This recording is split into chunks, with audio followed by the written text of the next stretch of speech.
नमस्कार, मैं हूं आकांक्षा पांडे और आप देख रहे हैं IBC 24 मध्य प्रदेश के खास बुलेटिन। मध्य प्रदेश में आज क्या हुआ खास में आप सभी का बहुत बहुत स्वागत है। पूर्वी राजस्थान नहर परियोजना यानी कि ERCP प्रोजेक्ट में पानी के बंटवारे को लेकर राजस्थान और मध्य प्रदेश के बीच जल्द समाधान हो सकता है।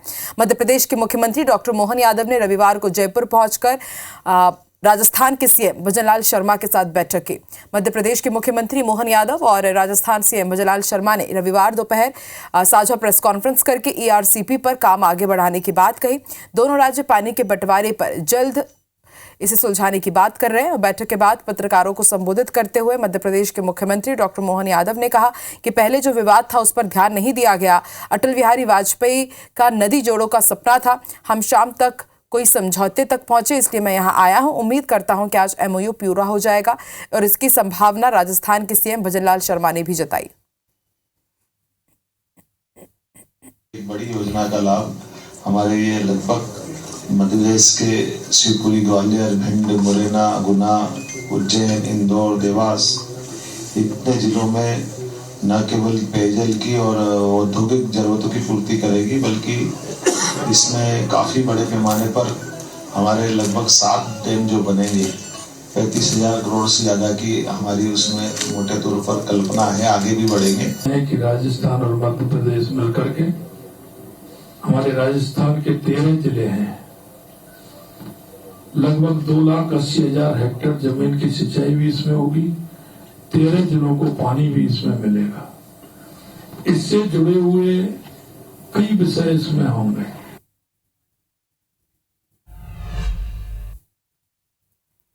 केंद्रीय मंत्री रामदास अठावले आज भोपाल पहुंचे, जहां उन्होंने एक बड़ा बयान दिया और कहा कि शिवराज जी हमारे साथ दिल्ली आएंगे, मंत्री बनेंगे। शिवराज का लोकसभा टिकट पक्का है और इससे शिवराज के दुश्मनों को धक्का लगेगा। उनके इस बयान के कई सियासी मायने निकाले जा रहे हैं।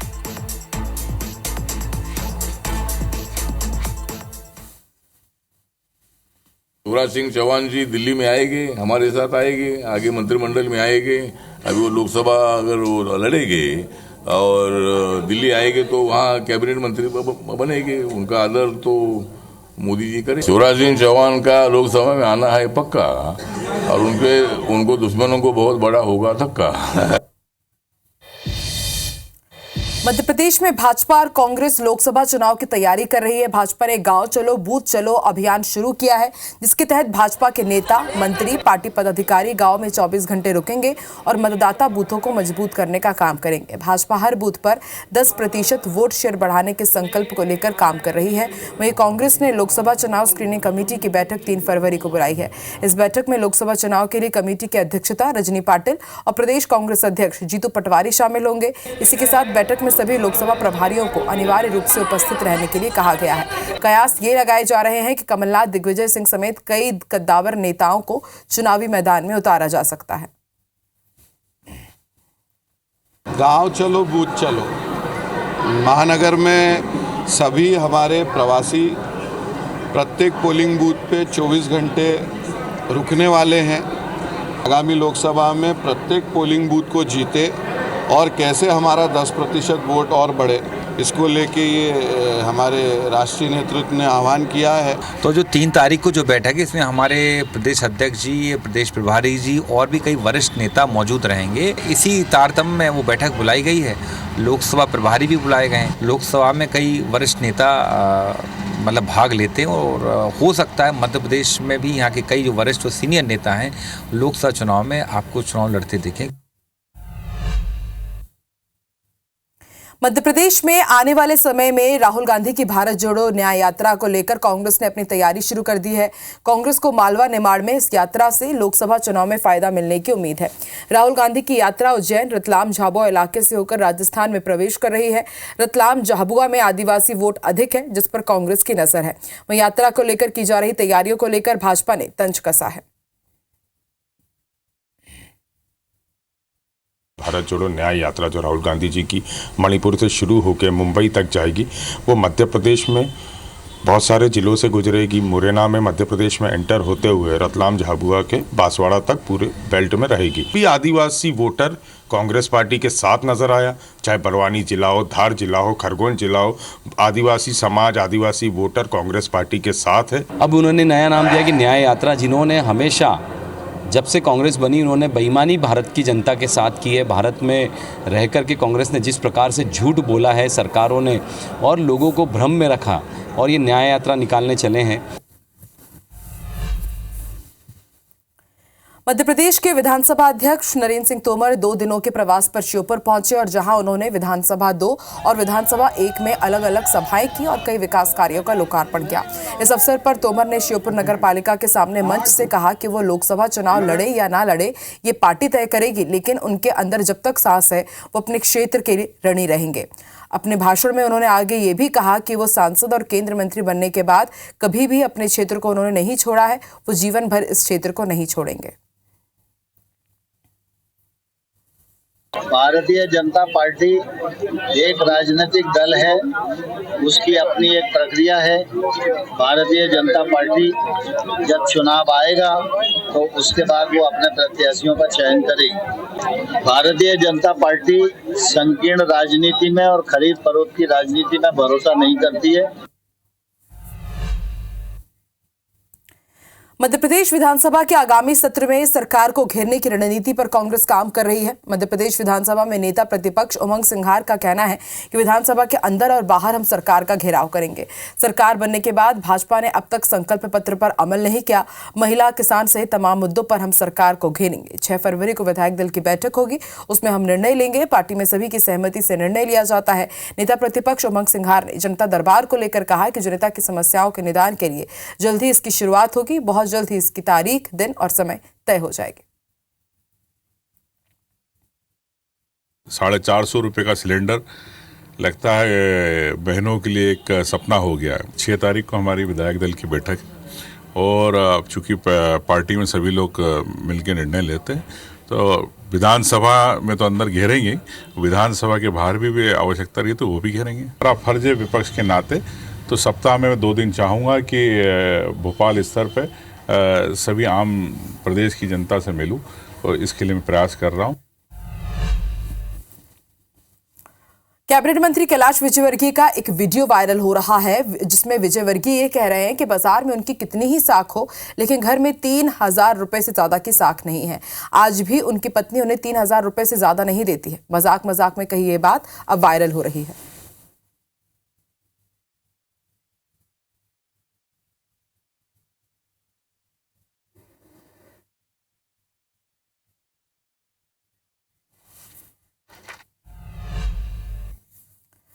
बीजेपी के प्रदेश अध्यक्ष वीडी शर्मा आज कटनी पहुंचे, जहां उन्होंने बीजेपी कार्यालय में कार्यकर्ताओं को संबोधित किया और लोकसभा चुनाव की तैयारियों को लेकर जनसंवाद कार्यालय का उद्घाटन किया। साथ ही निगम को 4 करोड़ 65 लाख रुपए के विकास कार्यों की सौगात दी। नगर निगम सीमा अंतर्गत चौपाटी बनेगी। वहीं महापौर के पति पर लग रहे निगम के हस्तक्षेप के प्रश्न पर वीडी शर्मा बचते हुए नजर आए और उन्होंने कहा कि ये सब नेचुरल है, चिंता मत करो। और अशोक जी हमारे समाज के गणतंत्र दिवस पर राज्य सरकार द्वारा महंगाई भत्ते की घोषणा नहीं करने से मध्य प्रदेश के 7.5 लाख कर्मचारी नाराज हैं। निराशा के कर्मचारी संगठनों ने सरकार को 15 दिनों का अल्टीमेटम दिया है। कर्मचारी संगठनों का मानना है कि लोकसभा चुनाव की घोषणा होते ही मामला ठंडे बस्ते में चला जाएगा। एमपी कर्मचारी मंच के प्रांत अध्यक्ष अशोक पांडे का कहना है कि प्रदेश के 7.5 लाख कर्मचारियों को केंद्र कर्मचारियों जितना ही महंगाई भत्ता जुलाई 2023 से अब तक नहीं दिया गया है और इस कारण हर महीने उन्हें 150 करोड़ रुपए का नुकसान हो रहा है। उन्होंने 15 दिन के अंदर मांग पूरा नहीं होने पर उग्र प्रदर्शन की चेतावनी दी है। 9200 करोड़ रुपए का आर्थिक नुकसान प्रदेश के 7.5 लाख कर्मचारी उठा चुके हैं। अभी भी प्रति माह 150 करोड़ रुपए का नुकसान प्रदेश के कर्मचारियों को महंगाई भत्ते के कारण हो रहा है। यदि सरकार ने 15 दिवस के अंदर महंगाई भत्ते का लाभ नहीं दिया तो प्रदेश के कर्मचारी आंदोलन के रास्ते पर चले जाएंगे, जिसकी जिम्मेदारी राज्य सरकार और नौकरशाही की होगी। रायसेन के गांधी आश्रम की जमीन पर सिलवानी नगर प्रशासन की नीयत खराब हो गई है। बच्चों के हॉस्टल पर नगर परिषद अवैध कब्जे करने की कोशिश कर रहा है। दरअसल गांधी आश्रम के अधीक्षकों ने एसडीएम को आवेदन दिया है। एसडीएम ने अब जमीन के कागजात देखकर सीमांकन की बात कही है। 2 साल पहले अनुसूचित जाति जनजाति के छात्रावास बनाने के लिए सरकार ने लगभग 10 एकड़ जमीन दी थी, जिसमें 3 हॉस्टल बने हुए हैं और इसमें 12वीं क्लास से तक के बच्चे रहकर पढ़ाई करते हैं। बगैर प्रशासनिक अनुमति देखिए, पहले तो आश्रम की जमीन पर नगर परिषद का ऑफिस बना दिया गया और अब नगर परिषद के यहां पर अधिकारी अपनी गाड़ी भी पार्क करते हैं। साथ ही आश्रम की जमीन पर तार फेंसिंग कर अवैध कब्जे की कोशिश की जा रही है। एसडीएम ने फिलहाल काम रुकवा दिया है। उसमें उनके द्वारा ज्ञापन दिए गया कुछ लोगों के द्वारा, तो उसमें जो हमारा राजस्व है उसकी हम जांच कर रहे हैं कि वो ज़मीन किसकी है, कितनी है। उन्होंने एक बिंदु और भी उठाया है कि वहाँ पर ये कुछ लोगों ने अतिक्रमण भी किया है, तो पहले एक बार ये डिसाइड हो जाएगा कि गांधी आश्रम की ज़मीन कितनी है, उसको हम लोग पहले डिमार्केट कर सब लिखित में कार्रवाई की जाए, जिसमें बहुत पहले ही पक्के की न कच्चे की, लेकिन जब विभाग ने लिखा एसडीएम तहसीलदार नहीं नफ्ती की नहीं हटाया अतिक्रमण, तो अब उसमें हम लोग क्या। सर, हमारे छात्रावास में परेशानी ये है कि यहाँ पर नशेड़ी लोग यहाँ पर आते हैं शराब पीने के लिए, उसका डर लगा है। परेशानी आने जाने में, बच्चों खेलने कूदने में, निकलने में बच्चों को, और बच्चे निकल के जाए कहाँ, क्योंकि सामने दुकानें जो हैं वहाँ पे अनैतिक काम भी होते हैं और यहाँ बस्ती भी लगी हुई है, जगह काफी ज्यादा है और ज्यादा अतिक्रमण है।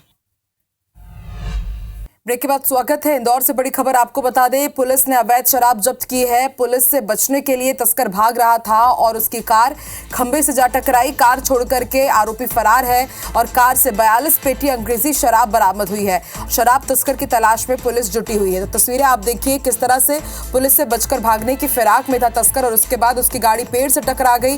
उसके बाद वो तुरंत मौके से फरार हो गया है।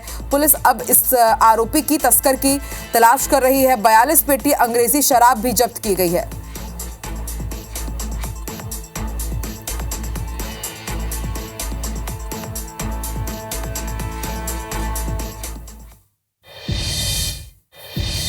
क्रांतिकारी जननायक टंटिया मामा भील की सबसे बड़ी आकृति बनाकर इंदौर ने एक बार फिर नया रिकॉर्ड कायम किया है, जहां ब्लैक स्टोन से 1500 स्क्वायर फीट में आकृति बनाई गई है। इंदौर में कलाकारों ने टंटिया मामा भील की सबसे बड़ी आकृति बनाकर वर्ल्ड रिकॉर्ड बनाया है।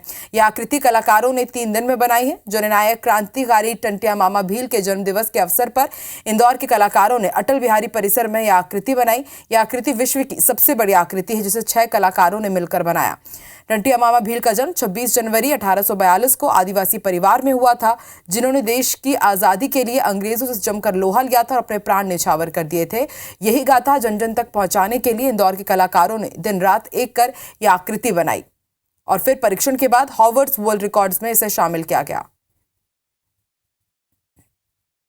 ये इसमें टोटल 3 दिन का समय लगा और इसे बनाने में जो इसकी साइज़ थी 15,000 स्क्वायर फीट थी। ये हमारा रिकॉर्ड हार्वर्ड में दर्ज हुआ है, जिसकी ऑफिशियल प्रोसेस थी। हमने प्रोसेस फॉलो की, हमें एक हफ्ते का समय लगा। उसके बाद हमारा जो फॉर्म था अप्रूव हुआ, क्योंकि वो भी एक जननायक थे। उन देश को आज़ाद करने में उनका भी योगदान था, लेकिन बहुत कम लोग ही जानते थे। हमने सोचा उनकी जयंती भी 26 जनवरी को, तो हम उनके लिए समर्पित।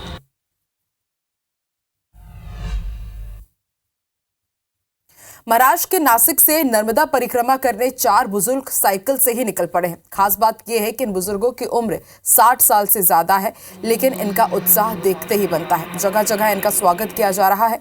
इन बुजुर्गों ने ओमकारेश्वर से 12 जनवरी को यात्रा की शुरुआत की और बीते 17 दिन में लगभग 2000 किलोमीटर की यात्रा तय कर चुके हैं। ये चारों बुजुर्ग 3500 किलोमीटर का सफर तय करेंगे। बीते साल भी नासिक से एक जत्था साइकिल से नर्मदा परिक्रमा कर चुका है, जिसमें 9 यात्री शामिल थे। तो इतने साइकिल पहले नहीं चला चुके, लेकिन आजकल हम 80 किलोमीटर साइकिल आराम से चला लेते, कोई बिना दिक्कत की चला लेते।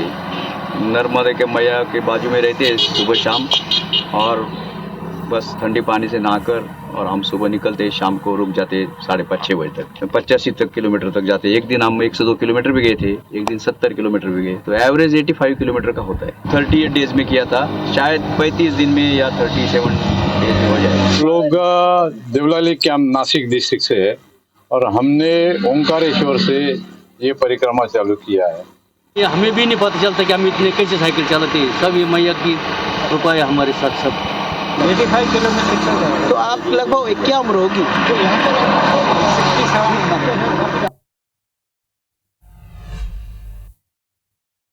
और बड़ी खबर आपको दिल्ली से बता दें, केंद्रीय गृह मंत्री अमित शाह से मुलाकात की है सीएम डॉक्टर मोहन यादव ने। केंद्रीय गृह मंत्री अमित शाह से की बातचीत भी हुई है। अमित शाह के निवास पर ही दोनों ने मुलाकात की है।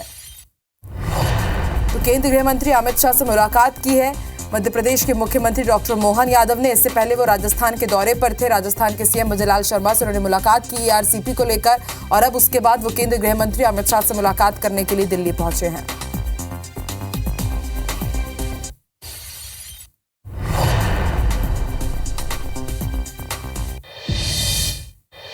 और अगली बड़ी खबर आपको बता दें, सीएम डॉक्टर मोहन यादव ने बधाई दी है। बिहार में एक बार फिर एनडीए सरकार बनने पर उन्होंने मुख्यमंत्री नीतीश कुमार को बधाई दी है।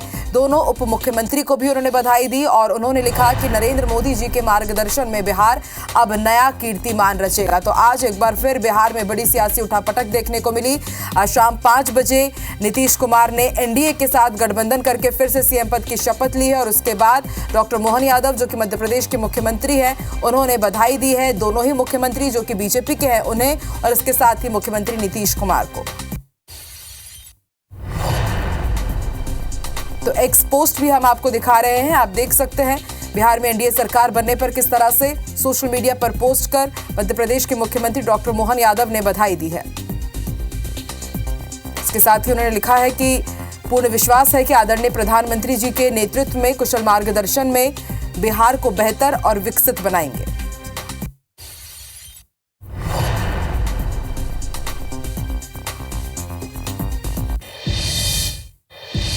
अक्सर आपने देखा होगा कि जहां भी खुशी की बात होती है वहां अधिकतर किन्नर समुदाय के लोग भेंट में कुछ ना कुछ मांगने आते हैं, चाहे शादी हो या फिर संतान जन्म की बात हो। लेकिन श्योपुर में कुछ अलग ही देखने को मिला। दरअसल एक गरीब कन्या का विवाह नहीं हो पा रहा था, परिवार की आर्थिक स्थिति ठीक नहीं थी। किन्नरों ने कन्या का साथ देते हुए उसकी शादी कराने की जिम्मेदारी ली।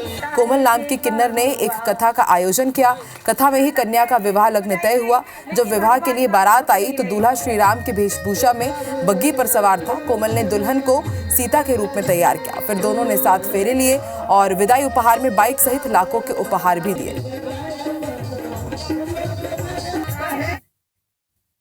एक ही शादी यहाँ आश्रम से करे, बाकी तो बहुत शादियाँ गांव में भी कराई, खूब सारी कराई मैंने।